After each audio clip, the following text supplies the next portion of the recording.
Reka twongere tubasuhuze mwebwe mudahema kudukurikira umunsi ku wundi, dushimishwa n'uko mukurikirana ibiganiro byacu, tubahaye ikaze. Aya ni amakuru y'imikino. Uyu munsi tubazaniye amakuru mashya wongereho ngo mashya, dore ko ari umukinnyi wari umeze nk'uwaburiwe irengero, ni umukinnyi wari umaze igihe kinini acecetse, abantu benshi batazi ibyo arimo. Uwo ni Anicet. Ndabashimiye, ndabasuhuje nawe mu kanya.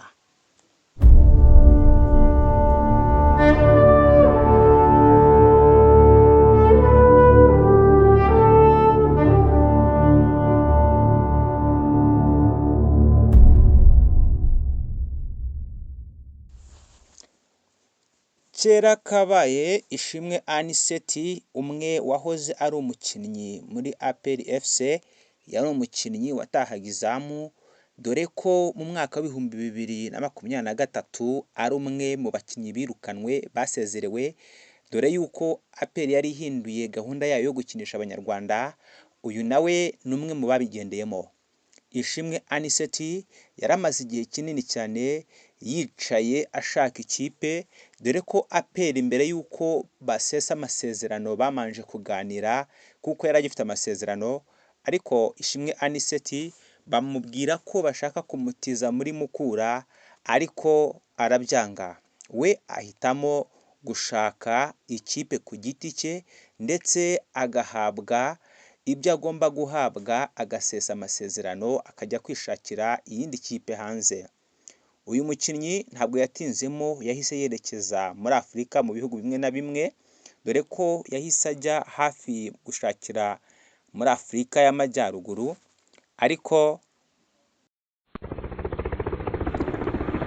ntago byahise bikunda, dore ko ubu yari amaze umwaka hafi urengamo iminsi, amezi, ariko nta kipe arabona. Uyu mukinnyi yagiye ashakisha amakipe menshi, ariko ntibyamukundira. Kera kabaye Olympique de Buja yo mu cyiciro cya mbere muri Tunisia, iyi kipe yaje kumubenguka, iganira nawe, imaze kuganira nawe, uyu munsi iki cyumweru turimo, iyi tariki ya 20 Nzeri 2024, akaba yerekanwe nk'umukinnyi wayo mushya. Iyi ni ikipe nziza muri Tunisia, dore ko nubwo shampiyona yabo aribwo igitangira, imikino 2 imaze gukina iyi kipe, ariyo yose iyoboye urutonde muri icyo gihugu, dore ko yatsinze imikino yayo yose 2 uko yakabaye. Ishimwe Anicet ni umukinnyi werekanwe nk'umukinnyi mwiza kandi umukinnyi mushya, dore ko mbere y'uko asinyishwa amasezerano yabanje kugirana ibiganiro n'iyi kipe, bihita byanzurwa ko uyu mukinnyi yahawe amasezerano y'imyaka 3. Ishimwe Anicet nta kindi twakwifuriza usibye kukwifuriza gutera imbere muri mupira, dore ko bibaho rimwe na rimwe bikemera ibindi bikanga, ariko icyo tukwifurije ni ugutera imbere.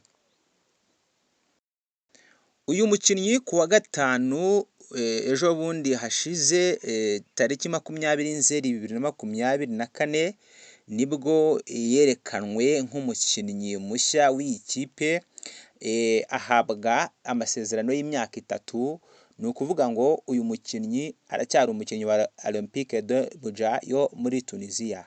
Reka tumwifurize ihirwe ndetse no guhirwa, dore ko Tunisia ni igihugu gifite umupira uri hejuru cyane, kandi burya natwe abanyarwanda icyo twifuza ni uko umukinnyi wacu wese usohotse akajya hanze, turifuza ko akora cyane kurusha uko yari ari, kuko iterambere ry'umukinnyi nubwo aba ari iterambere, ariko burya ni n'iterambere ry'igihugu muri rusange.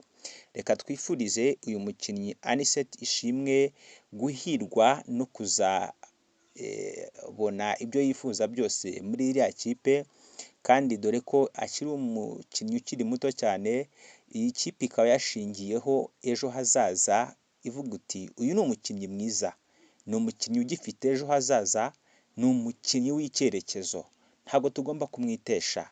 Bityo niyo mpamvu tugomba kumuha imyaka 3, kugira ngo natwe tuzabe tumwizeye nk'umuntu dufite igihe kirekire. Nuko byagenze rero, Anicet akaba yerekanywe kuri iyi tariki ya 20 Nzeri uyu mwaka wa 2024. Turabashimiye. Ciao.